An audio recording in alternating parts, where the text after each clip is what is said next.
नमस्कार दोस्तों, एक और वीडियो में आपका स्वागत है। इस वीडियो में हम प्रॉफिट और लॉस के क्वेश्चन सॉल्व करेंगे। तो चलिए वीडियो को शुरू करते हैं। पहला क्वेश्चन लिखा हुआ है, एक वस्तु की बिक्री पर आरंभिक प्रतिशत लाभ 74% था। यदि वस्तु का क्रय मूल्य 50% बढ़ जाता है लेकिन विक्रय मूल्य वही रहता है तो नया प्रतिशत लाभ ज्ञात कीजिए। पहली कंडीशन लिखी हुई है कि वस्तु की बिक्री पर आरंभिक प्रतिशत लाभ 74% था। तो अगर हम मान लेते हैं कि क्रय मूल्य उसका कितना है, 100% है, तो क्वेश्चन के हिसाब से उसका सेलिंग प्राइस कितना हो जाएगा, 74% के प्रॉफिट पर 174 हो जाएगा। क्वेश्चन कह रहा है कि इस पे 74% का लाभ है।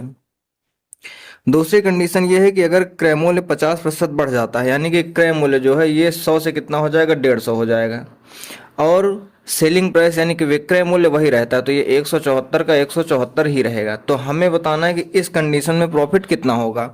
तो पहले क्या दिया हुआ था कि 100% था, उस पे 74% का लाभ हुआ। दूसरी कंडीशन ये है कि अगर सीपी जो है 50% बढ़ जाता है और एसपी सेम वही रहता है, तो हमें बताना है कि दूसरी कंडीशन में यहाँ पर प्रॉफिट कितना हो रहा है। तो यहाँ पर देखो हम निकाल लेते हैं 50 और 74 के बीच में कितने का गैप है, तो 50 और 74 के बीच में कितने गैप है, 24 यूनिट का गैप है। तो हमें यही बताना है कि 24 की वैल्यू कितनी हो जाएगी परसेंट में। तो देखो परसेंट निकालने के लिए क्या होता है कि ऊपर परसेंट जितना प्रॉफिट होता है उसको लिखते हैं, नीचे क्या लिखते हैं, सीपी लिखते हैं। अब हमें देखो इस वाली कंडीशन में निकालना है, तो यहाँ के लिए सीपी कितना है, 150 है, और इनटू करेंगे कितना, 100 से। इसको सॉल्व कर लेंगे, 50 से काटेंगे तो 3 बार में जाएगा, 50 से काटेंगे तो 2 बार में जाएगा, 3 से इसको काटेंगे तो 8 बार में आ जाएगा, 8 से 2 को मल्टीप्लाई करेंगे तो 16% आ जाएगा। यही हो जाएगा प्रॉफिट का परसेंट। दूसरा क्वेश्चन देखते हैं। लिखा हुआ है, अनीसा ने एक टीवी इसके आरंभिक विक्रय मूल्य के 4/5 मूल्य पर खरीदी। इसका मतलब क्या है कि आरंभिक विक्रय मूल्य जो भी रहा होगा उसका जो एमआरपी रहा होगा, मान लेते हैं वो रहा होगा अगर 100, तो क्वेश्चन कह रहा है कि इसके 4/5 में खरीदे, यानी कि सीपी कितना हो जाएगा, इसका 4/5। तो 100 का अगर हम 4/5 निकालते हैं तो कितना हो जाएगा, 4/5। 5 से काटेंगे तो 20 बार में जाएगा, 20 से 4 को मल्टीप्लाई करेंगे कितना आ जाएगा, 80 आ जाएगा। आगे लिखा हुआ है, इसे आरंभिक विक्रय मूल्य से 4% अधिक मूल्य पर बेच दिया, यानी कि जो इसका एसपी हो जाएगा, सेलिंग प्राइस कितना हो जाएगा, इसका 4% और, तो 100 में 4 जोड़ेंगे कितना हो जाएगा, 104 रुपये में बेच दिया। तो हमें बताना है कि अनीसा को इसमें कितने प्रतिशत का लाभ हुआ। तो देखो लाभ निकालने के लिए कहाँ से निकालेंगे, हम लाभ यहाँ पे निकालेंगे, क्योंकि सीपी पे हमेशा लाभ निकलता है। तो प्रॉफिट का परसेंट हमें बताना है कितना हो जाएगा। यहाँ पे प्रॉफिट कितने का हुआ है, तो प्रॉफिट हुआ है 24 रुपये का। 80 और 104 में कितने का प्रॉफिट है, 24 रुपये का। डिवाइड क्या करेंगे, सीपी से करेंगे, 80 से डिवाइड कर देंगे, इनटू करना है हमें 100% से। इसको हम कैलकुलेट करेंगे तो 20 चौक 80 हो जाएगा और 20 पंचे 100 हो जाएगा। 4 से अगर इसको काटेंगे तो 6 चौक 24, 6 से इसको मल्टीप्लाई करेंगे, 6 पंचे 30%। ये प्रॉफिट की वैल्यू आ जाएगी।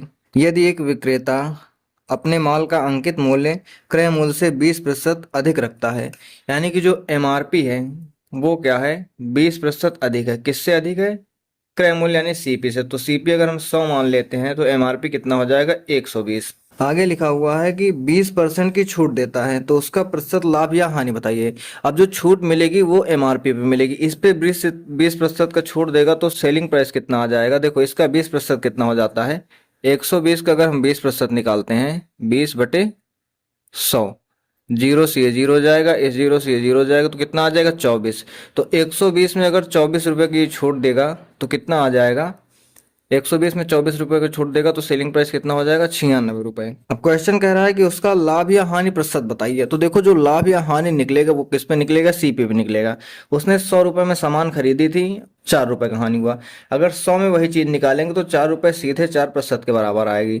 यही इस क्वेश्चन का आंसर हो जाएगा। अगर इसको प्रतिशत में हम निकाल के देखना चाहें तो 4/सीपी कितना है हमारा, 100 हो जाएगा, इंटू 100% से हम मल्टीप्लाई भी करेंगे, 100 से 100 कैंसिल हो जाएगा और आंसर हमारा यही 4% आ जाएगा। तो 4% क्या हो जाएगी, लॉस हो जाएगी। लिखा हुआ है, एक डीलर अपने सामान को क्रय मूल्य पर बेचने का दावा करता है, लेकिन वह जिस 1 किलोग्राम के बाट का उपयोग करता है उसका वास्तविक वजन 800 ग्राम है।